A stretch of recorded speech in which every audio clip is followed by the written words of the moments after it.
નવસારીના વાંસદા તાલુકાના ખાનપુરના યુવાનના અનોખા લગ્ન ચર્ચામાં આવ્યા છે।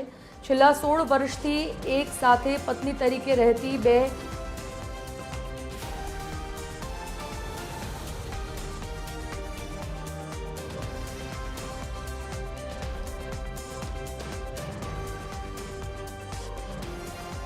નવસારીના વાંસદા તાલુકાના ખાનપુરના યુવાનના અનોખા લગ્ન ચર્ચામાં આવ્યા છે।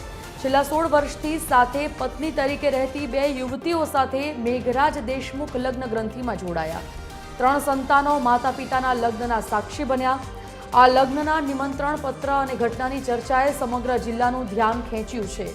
માત્ર મેઘરાજ દેશમુખ જ નહીં, તેમના પિતા અને દાદા પણ બહુપત્ની પરંપરા પાલન કરતા રહ્યા છે। આદિવાસી સમાજની કેટલીક જાતિઓમાં બહુપત્નીત્વ આજે સામાન્ય રીતે સ્વીકારાયેલું છે।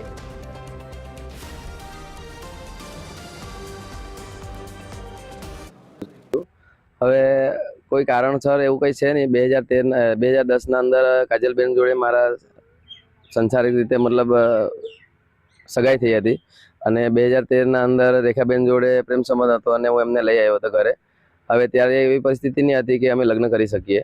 હવે અમે કામ ધંધો કરીને હવે અમારી પરિસ્થિતિ સુધરી છે, તો અત્યારે અમે વિચાર્યું છે કે ચાલો આપણે લગ્ન કરી લઈએ। આપણા છોકરાઓ બી મોટા થતા આવ્યા છે, જેમાં અમારા 16 વર્ષના ગાળામાં અમે સાથે રહેતા અમારા ત્રણ છોકરા છે, જેમાં મોટી કાજલબેનના એક દીકરી છે જેનું નામ વિભૂતિ છે અને બીજો નંબરનો છોકરો છે એનું નામ છે આદિ, અને રેખાબેનનો એક છે દીકરો જેનું નામ છે આર્યા।